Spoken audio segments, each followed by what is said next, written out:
All right, guys, let's take a look at some things. Let's take a look at a few things, some ratchets. These are two of my favorite ratchets. Out of all the ratchets that I have, my ratchet drawer is here. I use this magnet to hold this drawer open. So these are most, not all, but most of my ratchets. These are the ones that I keep in this toolbox. Obviously, I have other toolboxes and mini boxes on the truck, but these are the ones that I mainly use working on cars and stuff. So, we got Profi foam, professional foam insert, the FI foam insert, and I'm not using it for what it's supposed to. It's supposed to be for all the Synergy ratchets, but I put all different kind of ratchets in here, which this is a promotional foam that only went to the Snap-on dealers anyway. But I use it for like a drawer organizer. But there's some other ratchets in here that I like a lot, but for the most part, on average, if I'm grabbing for a 3/8 ratchet, I'm grabbing this Mac Tools flex head, which is 90-tooth gear, and for the 1/2 inch, this Snap-on 80-tooth. It's a dual 80 on the 1/2 inch. I like having this grip on the 1/2 inch because I'm having to pull real hard on something. It's the right size, so it's longer than, say, it's not too long. Like if I really need to put the beans to it, I'm pulling out that Snap-on 1/2 inch ratchet. And this one is pretty long. But it's longer than some of the shorter ones that I have, like this Tekton, okay? So we'll close this drawer so I can get back up here. So a lot of times I don't have room for this guy, but because I have this one, I rarely have to like put a pipe on the 1/2 inch ratchet that I use. Like on this ratchet, I probably use that and then I'll have to put a pipe on it. But it's quick release and it's flex head, and I'd probably kind of tear it up, you know, just being honest. So before I do the pipe with something like this, I'll just go with this big guy here and it'll take care of it. So the model number on this one, come on guy, focus. Looks like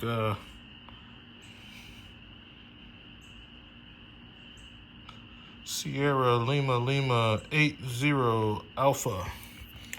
Of course, Snap-on, made in USA. So that's that one. And the model number on this one is, looks like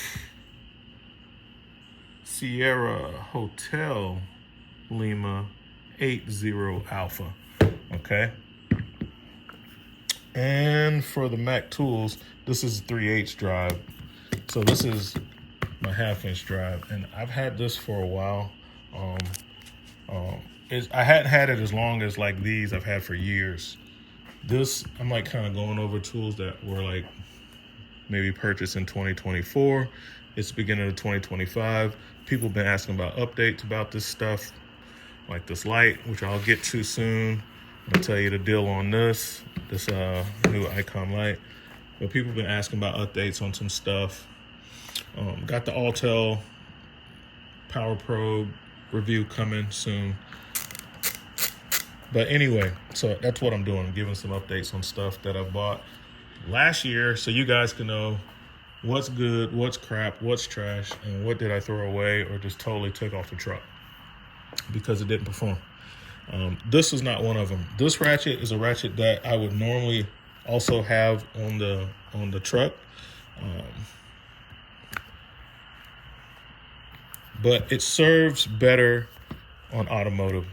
You know, I use it on the truck, but I recently put it in the box because working on cars, I use it even more. And I can get away with something like this on the truck, because normally I'm just not really doing a lot of stuff. The reason I had this on the truck is for when I got to do wheel and bearing work and stuff like that. So this is hands down my favorite 1/2-inch ratchet. Feels good. The tooth count's good, you know, and it's strong. I feel very comfortable putting all my weight on this all the time, and I don't feel like it's gonna break. I've had this one rebuilt once. I've tore up stuff with this ratchet, and it still doesn't sound as good as this one.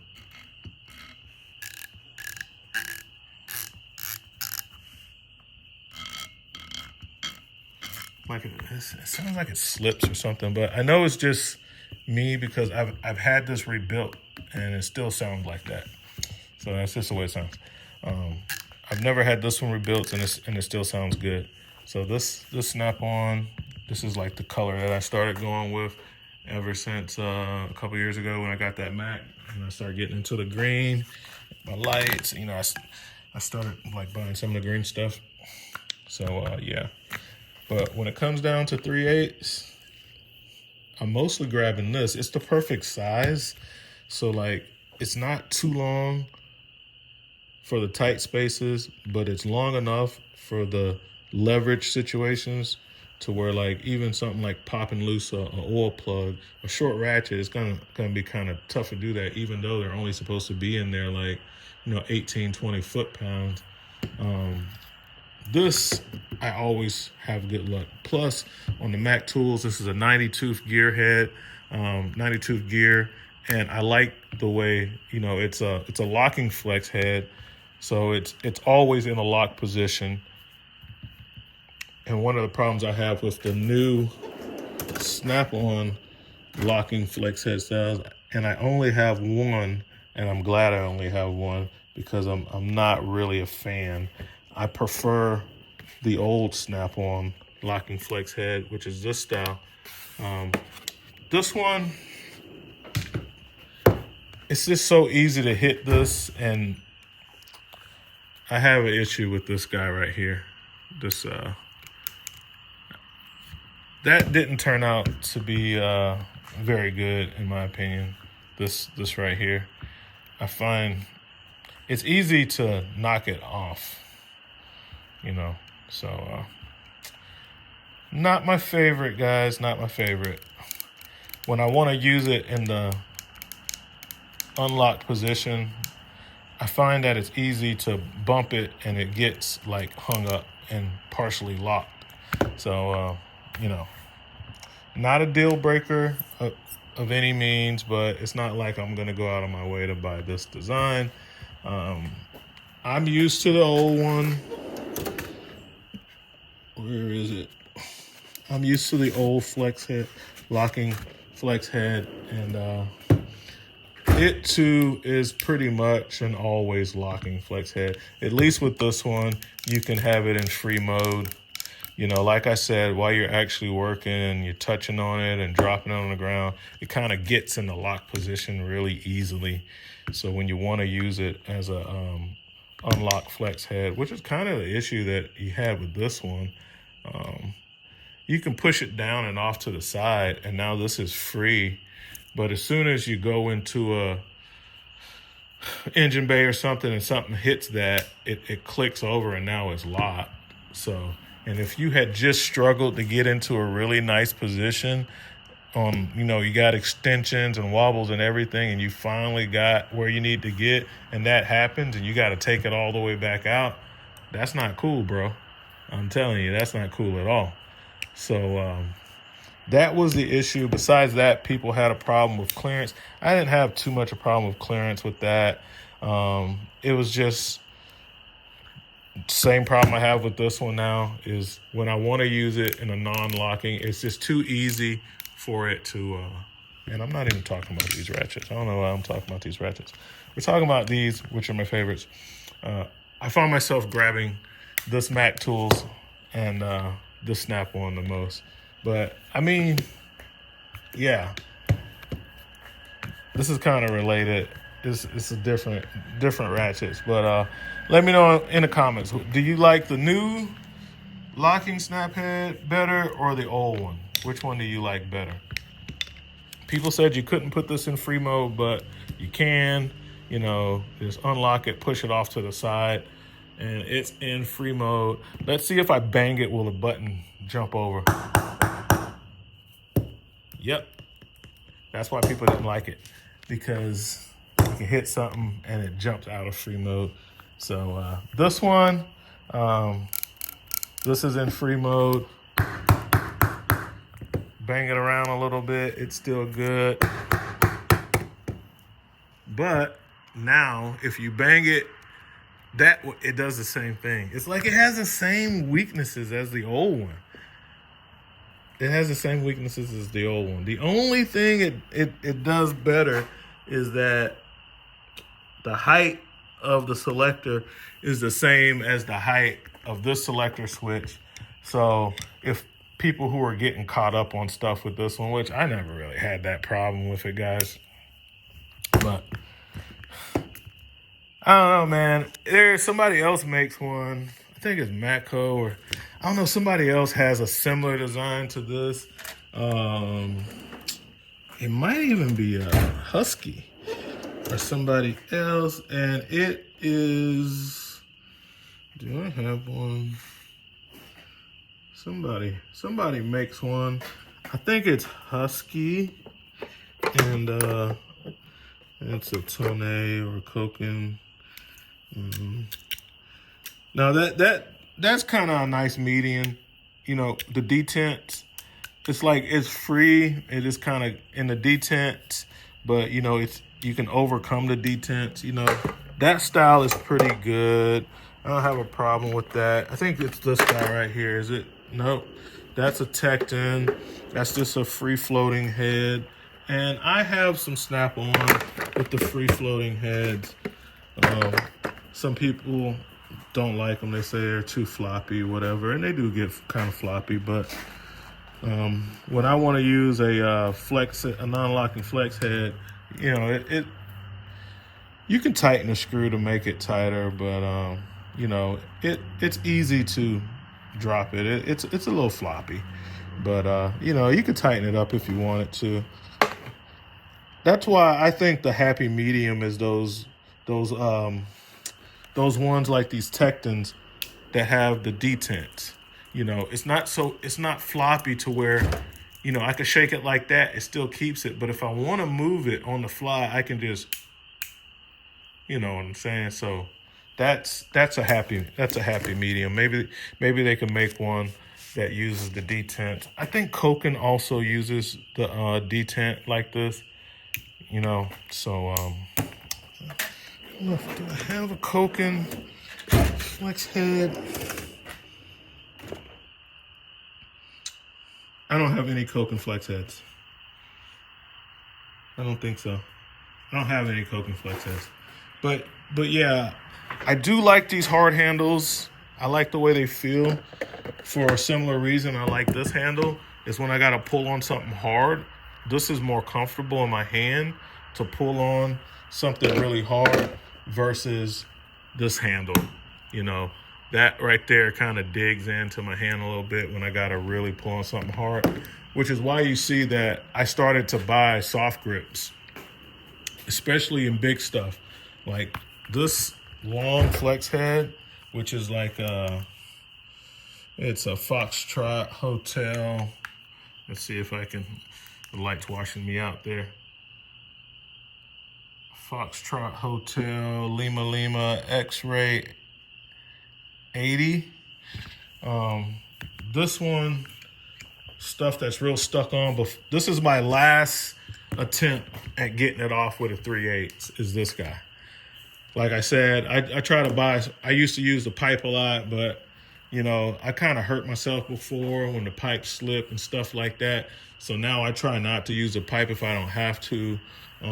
So I started buying longer ratchets to where I didn't have to use the pipe on the end of the ratchet.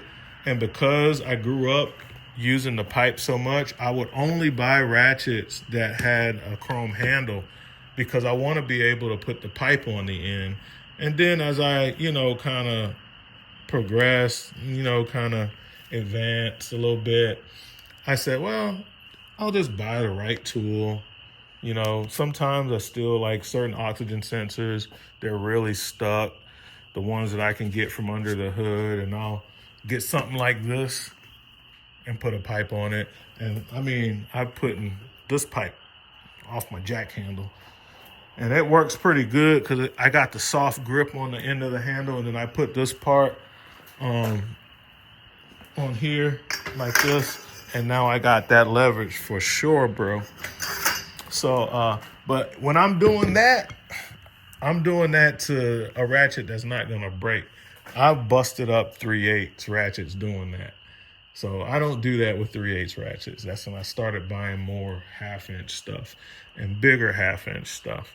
So that's kind of progression. Let's talk about this icon light for a second, because I'm kind of getting way off on the ratchets there, and I don't want to go over a bunch of ratchets right now on this video. This tool is one that I bought in 2024. I'm gonna give y'all an update on it because, it caught a lot of press and everything. The quality of the light, I don't have a problem with. The problem with this light is how many times you have to press the button to get it to go off when the light is open. So when you're using the light and the light is open, so you got a light here, a light here, a light on the end. So when you're using the light and you're going through the main button sequence, and you got that light, and then, now I just want to turn it off. I can't just hold the button and turn it off.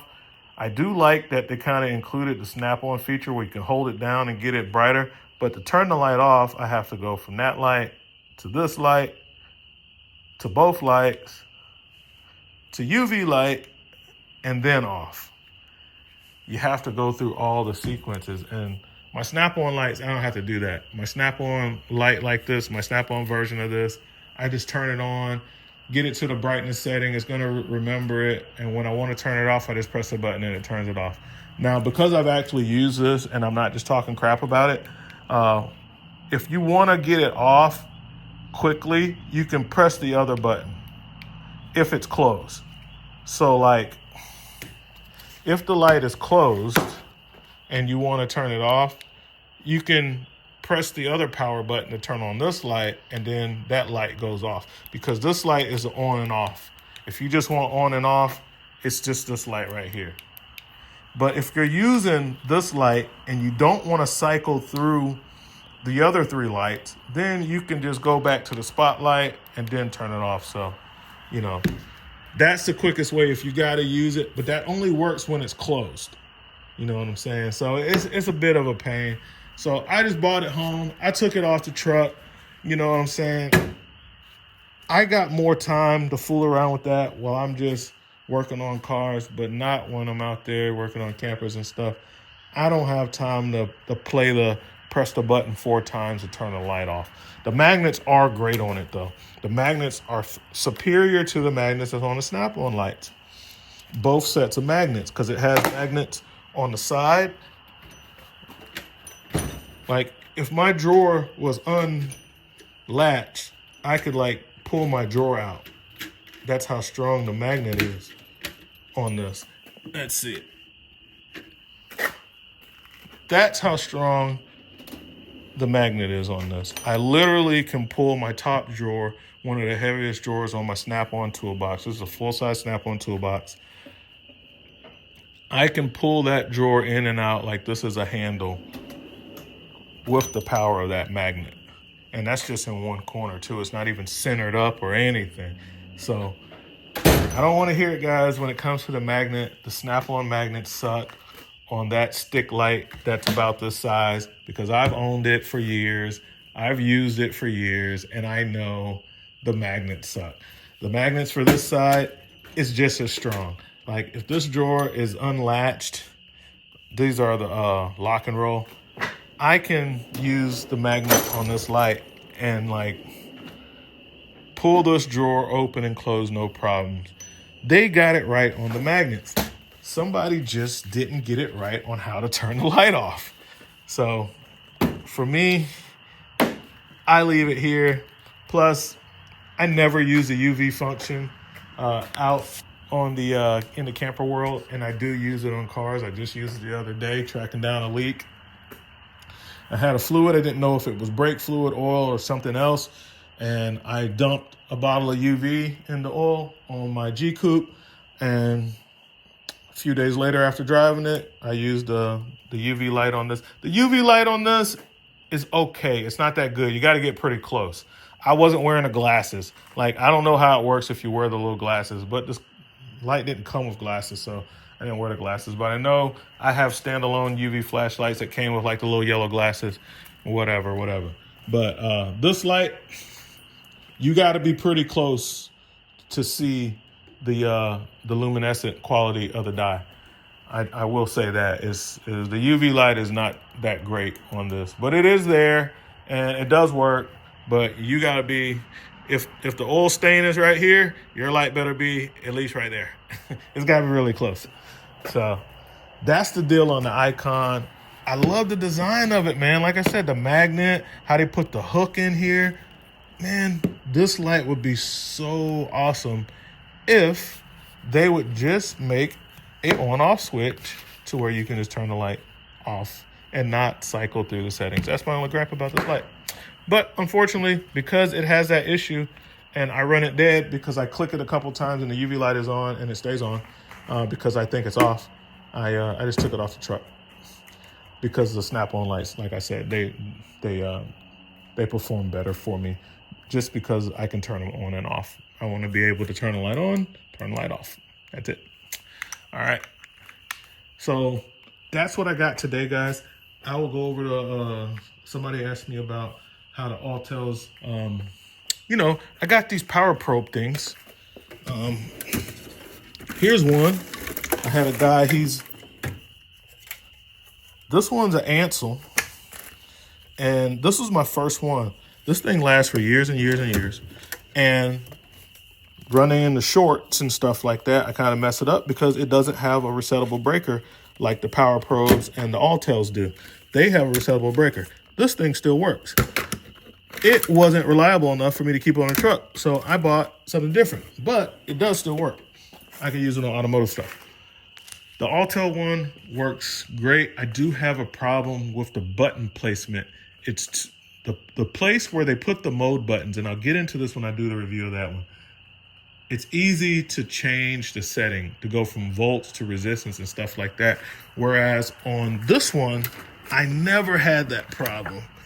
This is the button. It's a hard enough button. You have to intentionally press it to make it move. And it might even have a delay to make it switch screen from resistance to diode test to, back to voltage or whatever.